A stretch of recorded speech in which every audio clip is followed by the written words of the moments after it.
بسم الله والصلاة والسلام على رسول الله صلى الله عليه وسلم. في الفيديو اللي فات اتكلمنا عن قرارات لجنة التظلمات بالاتحاد المصري لكرة القدم. الفيديو ده إن شاء الله هنفسر بشيء من البساطة لهذه القرارات. فبنقول القرار الأول للجنة الاستئناف أو التظلمات كان بيقول عدم جواز النظر في التظلمات المقدمة من الأهلي والزمالك وبيراميدز لنهاية قرار مجلس إدارة الرابطة. يعني إيه الكلام ده؟ الكلام ده معناه إنه لا يجوز الطعن على قرارات مجلس إدارة الرابطة، لأن اللائحة بتاعة الرابطة فيها بند بيقول إن قرارات مجلس إدارة الرابطة لا يحق الطعن عليها. فبناء على هذا البند اللي في لائحة الرابطة، القرار ده طلع بعدم جواز الطعن على قرارات مجلس إدارة الرابطة وليس على قرارات لجنة المسابقات بالرابطة. ده تفسير القرار الأول بسرعة. القرار الثاني بيقول إيه؟ التوصية بإلغاء المادتين 62 و 63 من لائحة الرابطة. المادتين دول عاملين إشكال.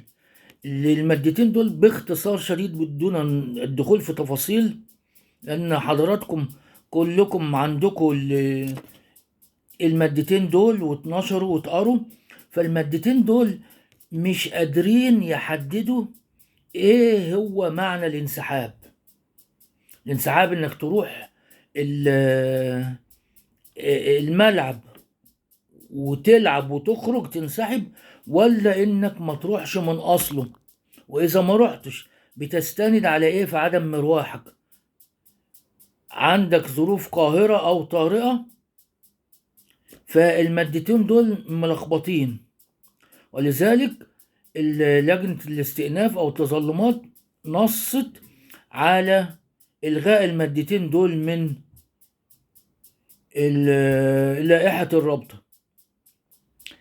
كذلك نصت على تعديل البند 14/7 بشأن الانسحاب من المباراة، وقالت إن طالما أنت قررت إن النادي الفلاني انسحب يبقى تخصم 6 نقاط مباشرة.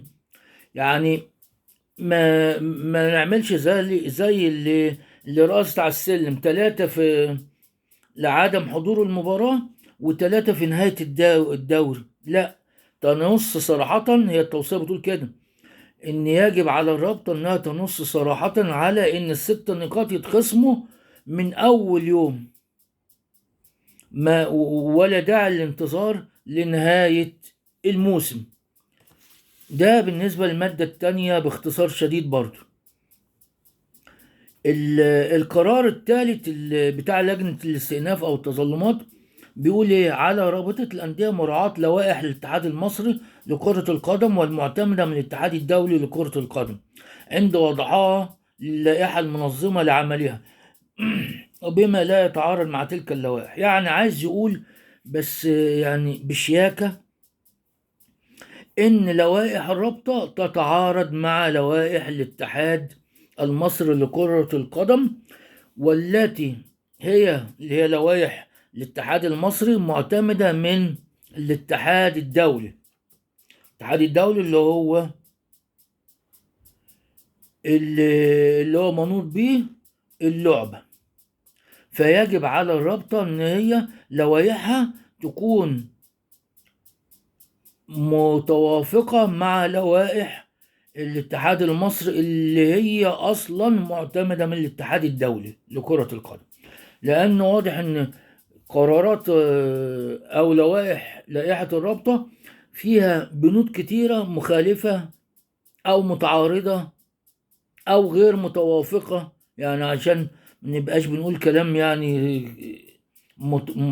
صعب، يعني غير متوافقة مع لوائح الاتحاد المصري لكرة القدم. آخر قرار للرابطة، آخر قرار للجنة التظلمات أو الاستئناف بيقول إيه؟ مراعاة عمل القرعة سواء للدور الأول للدوري يعني أو الدور الثاني علانية. يعني وبحضور كافة الأندية المشاركة في البطولة درءا للشبهات. يعني إيه؟ يعني ما تعملش حاجة بالليل الناس تتفاجئ الصبح في رمضان إن القرعة اتعملت امبارح الساعة 12 بالليل ولا الساعة 2 بالليل. ليه يعني؟ ليه؟ طب ما تعملها بحضور كل مندوبي الأندية، أندية الدوري الممتاز، واعملها بالنهار ويحضرها وسائل الإعلام ويحضرها كل الناس. وانت خايف من ايه؟ تعمل حاجة في الضلمة ليه؟ فهو القرار الرابع بيقول كده، او التوصية الرابعة بتقول كده. ده تفسير بسيط لقرارات لجنة التظلمات بالاتحاد المصري لكرة القدم. ونتقابل في لقاءات قادمة إن شاء الله ونقول السلام عليكم.